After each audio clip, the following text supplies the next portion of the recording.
À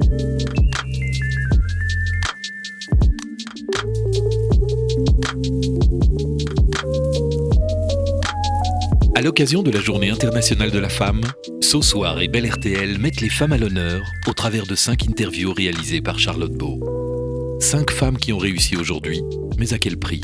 Du 4 au 8 mars, découvrez chaque jour un portrait vérité d'une femme qui vous explique comment on réussit en 2019 en étant femme, maman, épouse.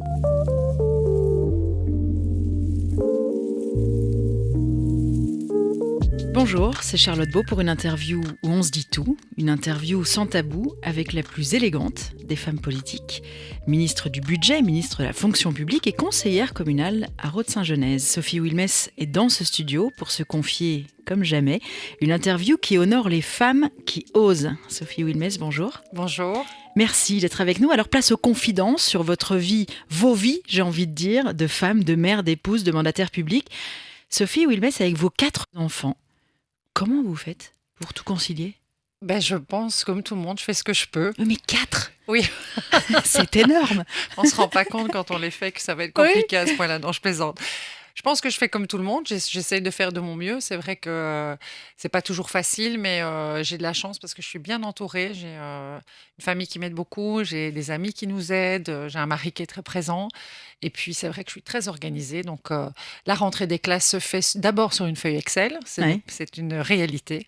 Et avec les navettes, les activités extrascolaires, l'heure des dodos, tout est planifié. On essaye, tant bien que mal, de s'y Mais tenir. c'est pas vous qui faites toutes les navettes, qui faites tout ça comme une autre maman qui travaille Non, 7 heures par jour. effectivement. Donc, les navettes, il y a ma maman, il y a mes voisines, il y a mon mari.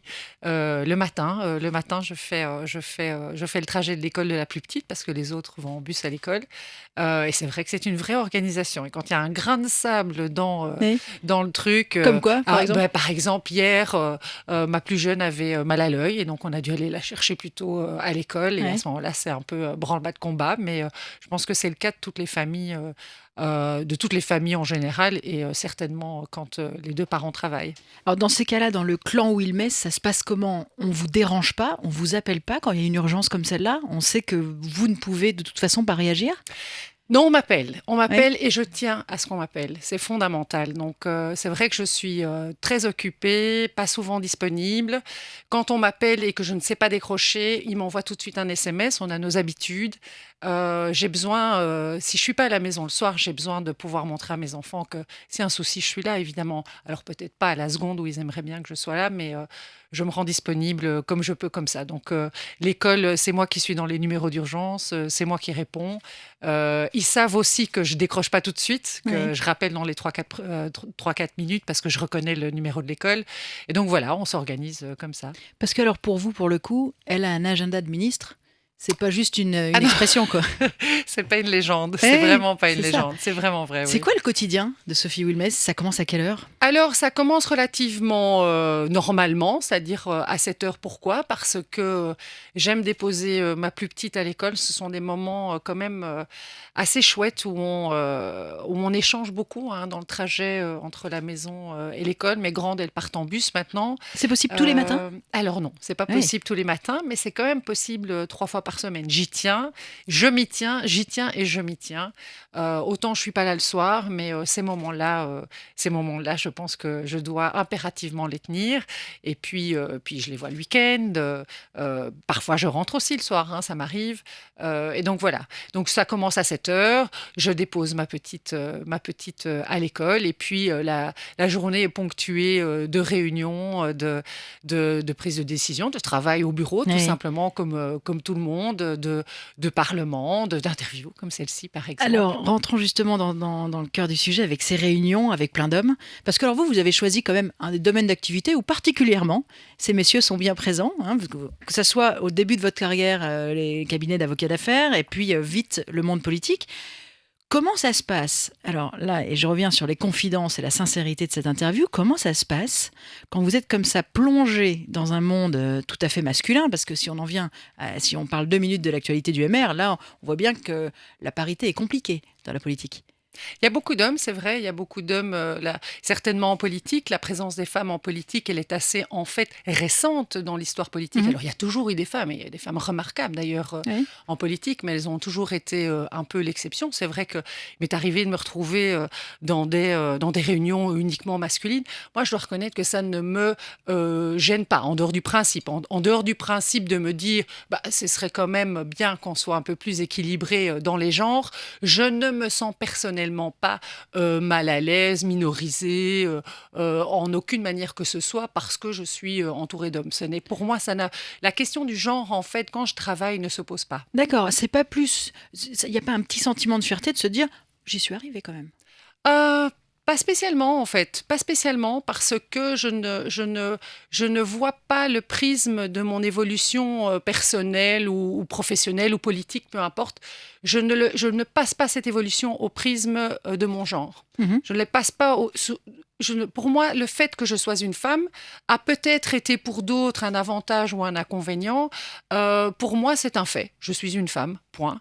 Et je suis une politique, et je suis une amie, et je suis une maman, et D'accord. je suis voilà, une épouse. Je suis multiple, et mon engagement politique, il n'est pas déterminé parce que je suis une femme. D'accord. Est-ce que à certains moments vous vous êtes dit ah ben si j'avais été un homme là sur ce coup-là, ça aurait été plus facile. Jamais. Non, non, je pense pas. Je pense pas. Au contraire. Non, pas au contraire. Par contre, je me suis déjà dit, il y a une proximité. C'est vrai, quand on est dans des réunions, etc., et que les gens se connaissent bien, il y a des proximités plus évidentes parfois entre hommes, comme il y a des proximités plus évidentes parfois entre femmes. Et donc, parfois, on se dit, bah tiens, là, on sent qu'il y a une différence de genre. Je pense aujourd'hui que d'être une femme en politique, on a compris qu'on avait besoin des femmes en politique, et que... Pourquoi on aurait besoin des femmes en politique? Mais parce que l'engagement politique, c'est d'abord travailler pour la société dans son entièreté. Et donc, on a besoin de femmes, on a besoin de jeunes, on a besoin de vieux, on a besoin de tous ceux qui représentent la société. Et donc, on ne peut pas prétendre être un groupe qui décide pour la collectivité s'il ne représente pas quelque part un petit peu la collectivité. Alors, il ne faut pas pousser le raisonnement jusqu'à l'extrême, mais ça n'est objectivement pas normal s'il ne devait y avoir que des hommes. Et ça, je pense que le monde politique l'a bien compris. Oui. Quand vous entendez des scandales comme celui de Weinstein, par exemple, dans le monde du cinéma, est-ce que ça vous étonne, ça vous surprend, vous trouvez ça normal? C'est évident? Non, je trouve ça absolument pas normal. En fait, ce qui m'a surpris, c'est l'ampleur. Donc, j'ai toujours réalisé, intégré, compris, imaginé que ça existait, qu'il y avait des moments pour certaines femmes où il y avait ce type de confrontation. Dans le monde professionnel aussi. Vous l'avez toujours su parce que vous l'avez deviné ou parce que vous avez entendu? Parce qu'on dit toujours ça arrive qu'aux autres. Mais dans mon cas, heureusement pour moi, c'est le cas. Oui. Vous n'avez jamais dû repousser des avances un peu tordues? Certainement pas dans le cadre de mes fonctions avec quelqu'un, non, vraiment pas. Donc ici, on parle de quoi? On parle de quelqu'un qui a abusé de sa position dominante, donc de sa capacité à prendre une décision sur la carrière de l'autre en échange de relations X ou Y, sexuelles, on va le dire comme c'est. Moi, personnellement, ça ne m'est jamais arrivé, ni le tiers du quart du début du nonce, mais c'est vrai que par les médias, par peut-être un peu de connaissance de la nature humaine, on sait qu'il n'y a pas que des gens bien partout sur la planète, il n'y a pas que des hommes bien, il n'y a pas que des femmes bien non plus d'ailleurs, by the way. Et donc, je me doutais bien que ça devait faire partie de la multiplicité des genres. Ce qui m'a surpris dans cette affaire, c'est l'ampleur. L'ampleur, érigée comme presque un passage obligé. Ce qui était pour moi et qui reste toujours hallucinant. Bien que chaque cas individuel est une vraie souffrance, hein, donc il faut pas se contenter de le voir dans sa généralité. Il faut envisager la souffrance de ces femmes. Alors, dans le monde politique, il se passe certainement énormément de choses. Il y a beaucoup de clans comme ça. Là, je parle plus aux yeux des gens. De tout ce qu'on entend, de ce que la population peut imaginer de ce monde qui est finalement très, normalement, représentatif de la population, mais aussi très loin et très particulier à cerner et à comprendre. Est-ce que est-ce que la position de la femme en politique, est-ce que le regard des hommes qui vous entourent dans ce monde politique est parfois particulier, ou c'est le même que celui que vous vivez en société ? Mais Puisque avec ce pouvoir, avec cette notion de pouvoir qui est là et qui existe, et ces ambitions, ces égos qui se mélangent. très honnêtement, moi, je n'ai jamais été intimidée, victimisée, regardée différemment. Quand je parle au Conseil des ministres, c'est la ministre du Budget qui parle. C'est pas C'est lié à votre éducation ? c'est pas une femme. Je ne sais pas. C'est peut-être mon regard sur les choses, Mhm. mais c'est aussi la chance que j'ai, très honnêtement, de travailler avec des gens bien, tout parti confondu. Ceci étant dit, Ouais. c'est pas juste le fait du MR. Au Conseil des ministres, les gens se parlent avec respect, avec force, quand il s'agit de défendre son opinion, mais il n'y a pas on ne se regarde pas au travers C'est du ça. genre. Par rapport aux compétences, mais c'est tout. Mais bien sûr, Oui, bien sûr, c'est ça. bien sûr. Alors, le 8 mars, c'est la journée internationale de la femme. Est-ce qu'un jour, pour vous, la réussite, ce serait qu'il n'y ait plus de 8 mars ? Ah, On mais ne c'est célèbre une plus. évidence. Mais c'est Oui. c'est une évidence, et je pense que ça n'arrivera pas. En fait, ce qui serait bien, c'est de plus devoir le faire. Mais je pense qu'il faudra continuer à le faire, parce qu'on a quand même des femmes qui se sont battues pour l'égalité, et même si on y arrive, il faudra en tout cas leur rendre hommage. On y arrive, pour vous, aujourd'hui ? Alors, pas assez, évidemment, pas assez. Clairement, pas assez. On le voit aussi dans le personnel politique. Il y a encore plus d'hommes, et beaucoup plus d'hommes que de femmes. Et donc, il y a encore certainement du travail à faire, mais pas seulement, dans le milieu des entrepreneurs, dans le milieu des grands décideurs, d'entreprises, etc. On voit que ce sont souvent des postes plus pris par les hommes. Ceci étant dit, on sent qu'il y a un changement. On sent qu'il y a un changement de mentalité. Il y a un changement de mentalité parce qu'on reconnaît de plus en plus la nécessité, la valeur ajoutée, les compétences intrinsèques que peuvent apporter une femme au sein d'un conseil d'administration, ou au top d'une entreprise, ou dans le monde politique. Il y a une conscientisation de la société aussi qui demande qu'il y ait plus de pluralité dans le groupe des décideurs. Mais aussi, c'est pas de nouveau, c'est aussi la jeunesse, c'est aussi, il y a toute une série d'éléments qui peuvent caractériser en fait la représentativité d'une société. Ici, on parle des femmes. Et donc voilà, donc pour moi, le 8 mars, c'est toujours absolument nécessaire. Parce que ça met une vraie question à l'agenda, et ça permet à chacun de réfléchir à comment est-ce qu'on peut améliorer cette situation. Et puis, quand ce sera plus nécessaire, il faudra le faire pour celles qui nous ont précédées, qui se sont battues pour nous. Oui, c'est ça. Si on veut réussir, quand on est une femme, d'après vous, il faut plus de quoi ? De culot, d'ambition, de patience, de chance ? Alors, je pense qu'il faut en tout cas beaucoup de travail, comme pour tous d'ailleurs, hommes, femmes. Il faut peut-être un peu de chance. C'est vrai que je remarque il faut... mais c'est pas tout à fait lié au genre, mais c'est aussi lié au genre. Quand on évolue dans la vie professionnelle, il faut que quelqu'un qui soit passé par là avant vous reconnaisse vos qualités, vos talents, estime que vous puissiez être une valeur ajoutée. Et comme pour le moment, il y a énormément d'hommes qui nous précèdent, c'est vrai qu'en tant que femme, c'est comme ça que on a aussi l'opportunité de passer à l'étape supérieure, en tout cas comme politique. C'est Charles Michel et Olivier Chastel qui ont décidé, après le départ de mon prédécesseur, de me mettre le pied à l'étrier, de dire, voilà, tu as une opportunité à relever, est-ce que ça t'intéresse ? J'ai dit oui. C'est vrai que derrière ça, il y avait j'avais beaucoup travaillé en commission finance-budget, c'est pas tombé du ciel. Bien sûr. Mais il y a eu quand même un moment où la chance, la confiance a joué en ma faveur, et ça, il faut le reconnaître. Bon, on a l'impression que pour des hommes, ouvrir des portes pour une femme, c'est plus un acte de courage, de bienveillance, alors que c'était juste normal pour vous. Vous passiez cette porte à ce moment-là. Non. On a presque envie de leur dire vraiment merci d'avoir osé et de m'avoir nommé. Mais je le vois pas comme ça en fait, parce que moi je me disais pas il est bien normal que ce soit mon tour, vraiment pas. Ouais. J'étais très heureuse et déployée au sein du Parlement. C'est vrai que vis-à-vis de la société, il y a beaucoup, et certainement dans le monde politique, il y a peu de place, il y a pour beaucoup de gens qui s'investissent, il y a peu de place pour beaucoup de gens qui s'investissent. Et a priori, comme les femmes sont arrivées plus tardivement en politique de manière massive, hein, je veux dire, eh bien, il y a parfois une chance qui est donnée, mais il y a aussi de la chance et de l'espoir et des opportunités pour les hommes.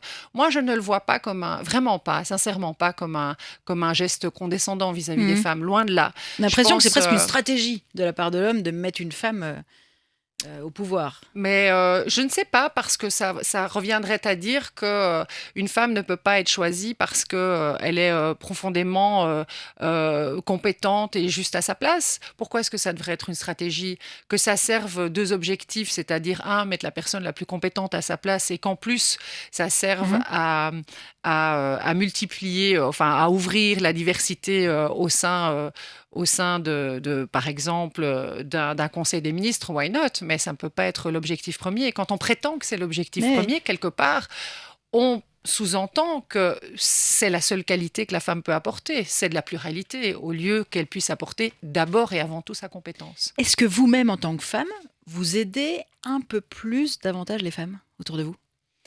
Est-ce que je les aide plus? Pas vraiment. Par contre, c'est vrai que je les appréhende différemment. Par exemple, en interview, quand j'ai l'opportunité d'interviewer des gens pour mon cabinet, par exemple, je sais que l'interview d'un homme est souvent différente de manière générale que l'interview d'une femme. Une femme va être va souvent avoir le réflexe d'expliquer tout ce qu'elle ne sait pas faire. Oui. Et c'est pas une légende. Je l'ai vécu souvent. Elle se diminue davantage alors. Oui, elle arrive souvent, moi, à se vendre. C'est pas le cas de toutes les femmes, c'est pas le cas de tous les hommes de nouveau. Il faut chaque fois s'adapter à la réalité humaine de la personne qui est en face de vous. Mais c'est vrai que je constate que c'est souvent des épreuves qui sont plus difficiles à appréhender pour les femmes, alors qu'elles ont le même talent, voire un plus grand talent. Et vous n'êtes jamais tombé dans ce piège, vous, au début? C'est-à-dire? Justement, de parler plus du négatif, de vous diminuer dans le cadre d'une interview ou autre. Je pense que oui. Est-ce que vous aviez ce côté mec? J'ai pas de côté mec. Moi, je suis une femme et je suis moi en tant que femme. Donc voilà. Mais c'est vrai que je pense que les femmes ont souvent un peu ce côté un peu plus ce qui se rapproche de l'humilité dans la description de ce qu'elles savent faire et de ce qu'elles savent pas faire, ou moins bien faire. Et j'ai des collaboratrices excellentes, et je pense à une qui se reconnaîtra si elle écoute, à qui je dis souvent non, ne commence pas comme ça. Dis ce que tu sais faire, sois positive, tu es super compétente, arrête de te tirer une balle dans le pied.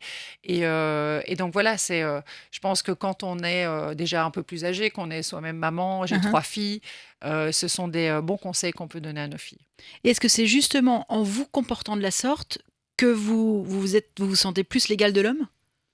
Mais je ne me sens pas plus l'égale de l'homme ou moins l'égale de l'homme. Moi, je pars du principe que je suis l'égale de l'homme. Et donc, je n'ai pas besoin de... Mais si peu de femmes En fait, je n'ai pas besoin d'adopter un certain comportement pour me sentir l'égale de l'homme, ou pour prouver que je suis l'égale de l'homme. Je sais intrinsèquement que je suis l'égale de l'homme et que les femmes sont l'égale de l'homme. Et donc, je ne peux être que moi, c'est-à-dire agir en fonction de ce que je ressens réellement. Mais je sais aussi, et c'est là que vous m'interpellez, sur toutes les femmes ne ressentent pas ça. Et donc, quand on peut, il faut les aider, comme je le fais avec certains membres féminins de mon personnel, par exemple. Et vous n'avez jamais dû rappeler à l'ordre quelques-uns de vos confrères politiques pour leur dire que justement vous vous sentez l'égal d'eux? Non, parce que je ne sais... Alors, la difficulté, c'est que je ne prétends pas parler pour toutes les femmes. Donc, je répète que je ne parle que de mon vécu. J'ai été élevée comme ça. J'ai grandi avec... on m'a appris cette conviction, et c'est peut-être une force chez moi, que j'avais mes qualités et mes défauts, mais que que mon destin n'était certainement pas lié à mon genre.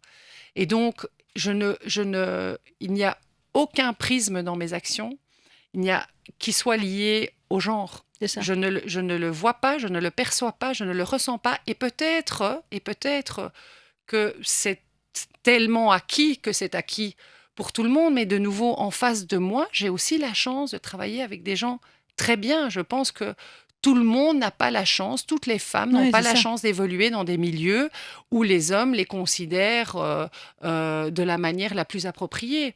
Mais je sais aussi que c'est un procès un peu large, un peu trop large, d'estimer que tous les hommes penseraient que les Ouais, bien femmes sûr. ne sont pas à leur égal. Je pense que c'est pas vrai. Je pense que la plupart des hommes ont énormément de respect et de considération pour les femmes et qui les considèrent à leur égal. Je pense que c'est plutôt une minorité de gens qui pensent différemment, une minorité suffisamment présente pour quand même imprimer la société. Donc il faut Ah oui. continuer à travailler dans ce sens. Mais moi, je reconnais que dans le milieu que je fréquente, professionnel ou personnel, je n'ai pas à faire face, et Dieu merci d'ailleurs, à ce type de regard. Vous en avez de la chance.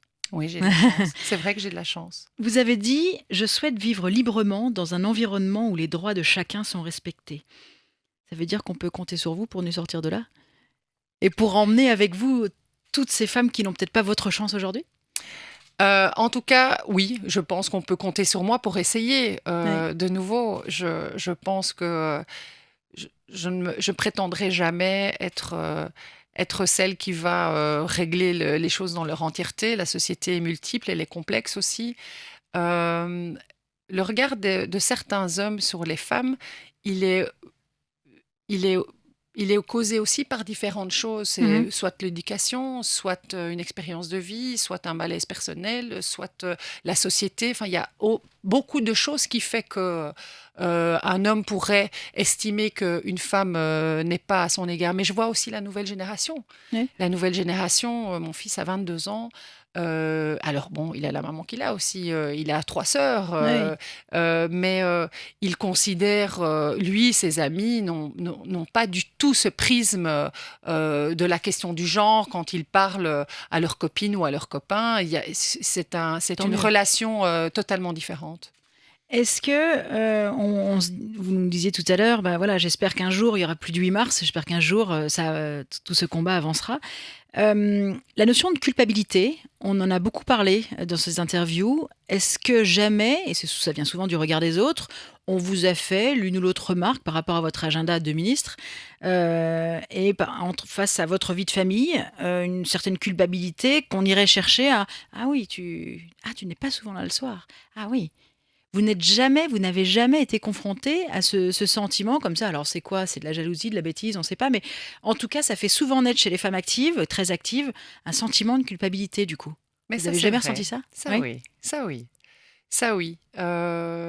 Parce que Parce qu'il y en a qui sont forts, hein. oui, oui, et en fait, c'est vrai que je le ressens souvent. Je sais pas si c'est pour me culpabiliser ou si c'est vraiment innocent. Je pense que pour la plupart des gens, c'est innocent. C'est tellement inscrit dans l'inconscient collectif que la femme dégage son activité. Donc, la femme peut s'épanouir dans son activité professionnelle parce qu'on part du principe que ça veut dire que tout est réglé à la maison. Et donc, d'abord, tout est réglé à la maison et donc Mhm. on peut s'épanouir professionnellement. Et je pense que quand on pose ce type de questions, c'est pas pour culpabiliser, même si ça culpabilise et même si c'est difficile parce que comme parents, hommes ou femmes d'ailleurs, hein, quand on travaille beaucoup et qu'on n'est pas toujours là pour ses enfants, c'est parfois difficile aussi à assumer. Ce sont des choix qu'on fait et qu'on assume. Mais un homme qui rentre à 20h, un homme qui part en séminaire pendant 3 jours, c'est normal. Ah ben voilà, la société estime que c'est moins problématique parce que par définition, il y a une femme qui a fait en sorte que ça se passe bien à la maison. Et c'est d'ailleurs pour ça que quand je parle de l'égalité homme-femme et du combat de l'égalité homme-femme, je pense aussi que ça libère les hommes parce qu'il y a beaucoup d'hommes qui ont envie de récupérer leur juste place dans la famille et qui ont envie de pouvoir vivre tranquillement une situation où leurs femmes rentrent plus tard et eux s'occupent de leurs enfants pendant une période de leur vie et puis les rôles s'inversent Mhm. et sans eux-mêmes non plus être culpabilisés parce que ce sont des hommes et donc ils ne sont pas censés s'occuper de ces tâches-là. Et donc je pense que vraiment l'égalité homme-femme, c'est cette libération pour les deux.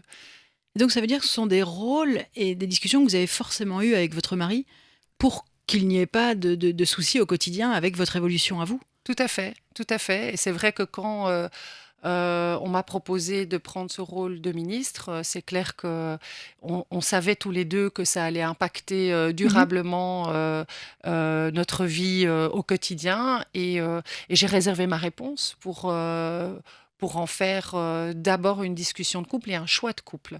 Parce que c'est quand du jour au lendemain, vous avez pas l'entièreté, parce qu'on a toujours partagé beaucoup, mais Mhm. c'est vrai, la responsabilité première de l'organisation familiale, et qu'il faut passer ce flambeau-là Mhm. avec un époux qui travaille lui aussi, c'est pas évident. Et ça doit se faire en concertation. J'ai la chance d'avoir un mari intelligent, très honnêtement, très intelligent, Qui a compris. qui a compris, qui lui aussi a pu s'épanouir dans sa vie professionnelle et qui m'a dit, bah, tu sais quoi, c'est ton tour. Oui, Et c'est ça. donc, vas-y. Parce que Et voilà. quand on vous le propose, vous avez envie de hurler un grand oui tout de suite. Un oui tout frais. Mais vous ne pouvez pas. Il faut bien sûr en parler et concerter l'autre dans le couple. Alors, quand on vous le propose, vous êtes... j'étais d'abord abasourdie. Je ne m'attendais pas du tout à ça. Euh, et, euh, et c'est vrai qu'il y a une partie de soi qui dit youpi, j'ai vraiment envie de pouvoir m'investir dans mon engagement politique, etc. Mais on n'est pas naïf, hein, on sait ce Ouais. que ça veut dire et on marche sur deux jambes. Il y a la vie politique et professionnelle, mais il y a aussi la vie familiale. Il faut que les deux puissent avancer tant bien que mal en harmonie. Et donc ça n'a pas été pour moi un déchirement de devoir réserver ma réponse pour en discuter avec la personne avec qui je partage ma vie. Je trouve que Heureusement, il était d'accord. c'est mais je pense que C'est une évidence. ça n'a jamais fait aucun doute qu'il soit d'accord. Ouais. Parce que quand on est dans une histoire commune, en tout cas moi, c'est comme ça que j'appréhende les choses. On a quand même envie que l'autre puisse s'épanouir en dehors de soi et être heureux. Et si ça fait partie de son cheminement, eh bien, on fait en sorte que ça se passe bien autour. Et c'est ce qui s'est passé, en tout cas dans ce choix-là. Et donc voilà. Est-ce que pour plaisanter, votre mari vous appelle parfois Madame la